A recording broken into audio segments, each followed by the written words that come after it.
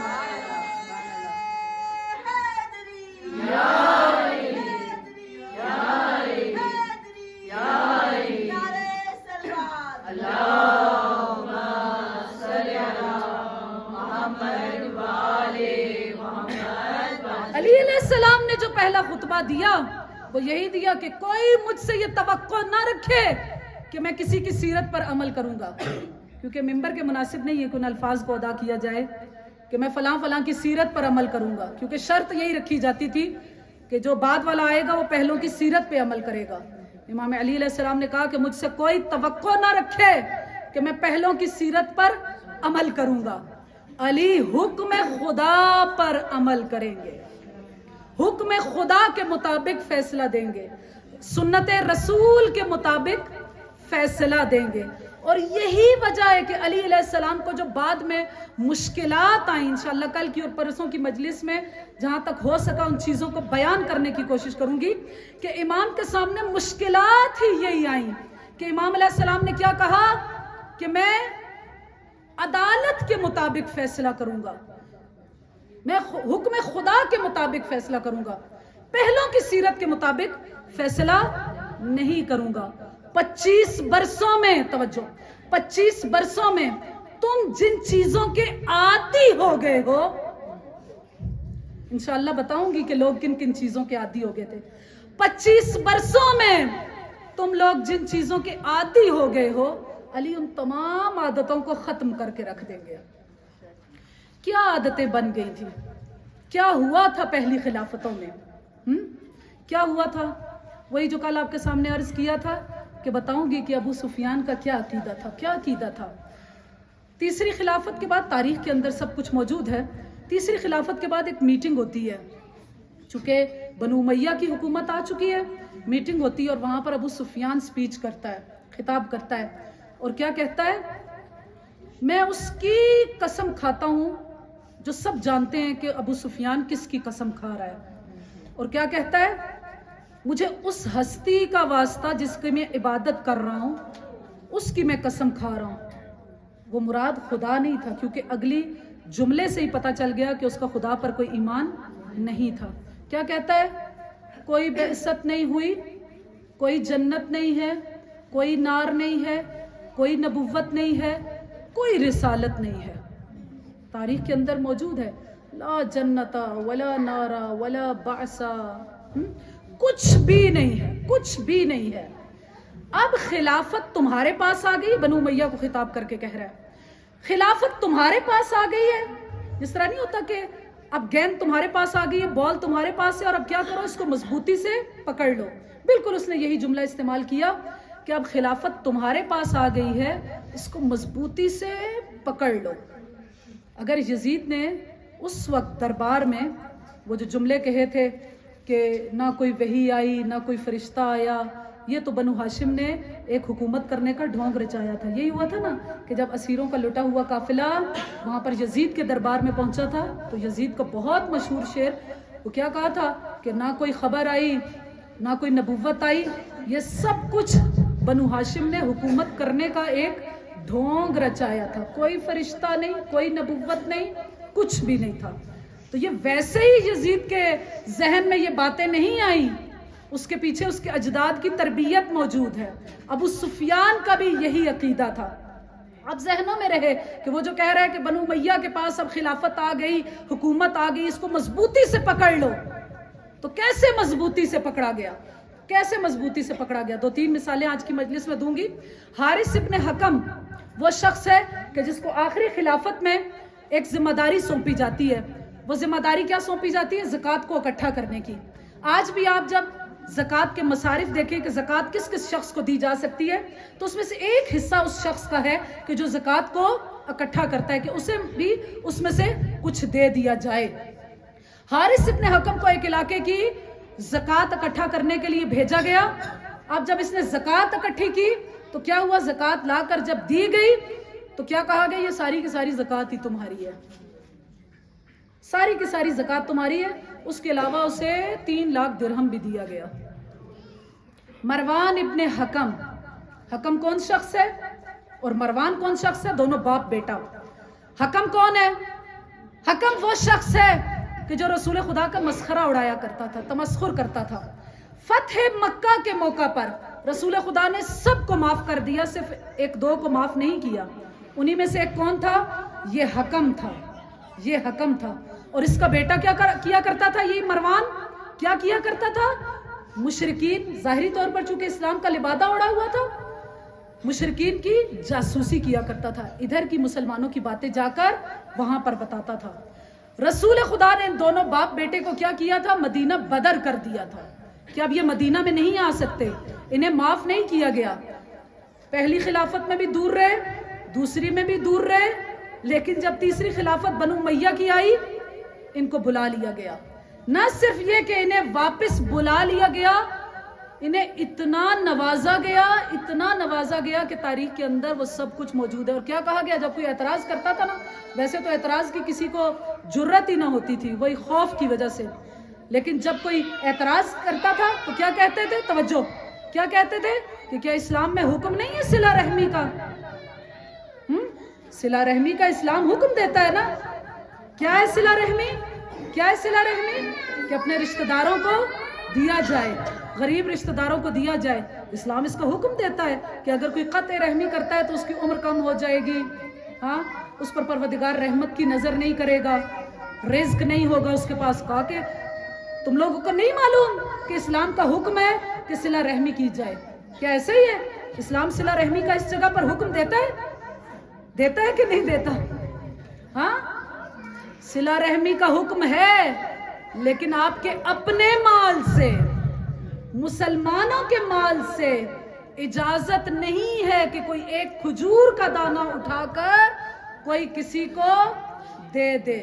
لیکن کتنا نوازا گیا. بس ایک اور چیز، کتنا نوازا گیا، کتنا نوازا گیا. طلحہ زبیر، آپ سب کو معلوم ہے کہ سب سے پہلے امام علی علیہ السلام کے ہاتھوں پر بیعت کرنے والے یہی طلحہ اور زبیر ہیں. زبیر کون ہے؟ زبیر کون ہے؟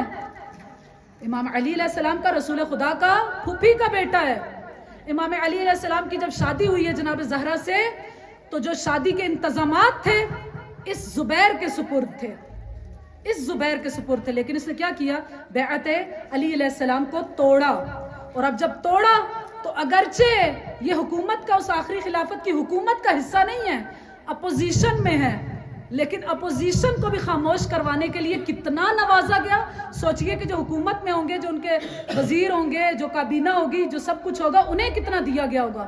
کہ جب طلحہ و زبیر مرے تو ان کی وراثت اتنی تھی کہ 50,000 درہم، اتنے لاکھ دینار، اور ان کے وہ سکندریہ میں، کوفہ اور بصرہ میں ایسی حویلیاں تھی جو روایات کیا کہتی ہیں کہ 332 ہجری میں بھی وہ صحیح و سالم تھی. نہ جانے اس زمانے میں کیا ہوگا. اور یہ انہوں نے کب چھوڑا ہے؟ وراثت میں چھوڑا ہے. یعنی جو کھا پی چکے اپنی عمروں میں جو استعمال کیا وہ اس کے علاوہ ہے. اسی چیز کو امام علی علیہ السلام ختم کرنے کے لیے آئے تھے. اور امام علیہ السلام نے کیا کہا تھا کہ خبردار کوئی یہ توقع رکھے کہ میں پچھلوں کی سیرت پر عمل کروں گا، میں حکم خدا کے مطابق فیصلہ کروں گا، جو عدل الہی ہوگا علی وہی کچھ کریں گے. اور امام حسین علیہ السلام نے بھی کیا کہا؟ اریدو اسیرہ بسیرت جدی و ابی، میں اپنے جد کی اور اپنے بابا کی سیرت کو زندہ کرنا چاہتا ہوں.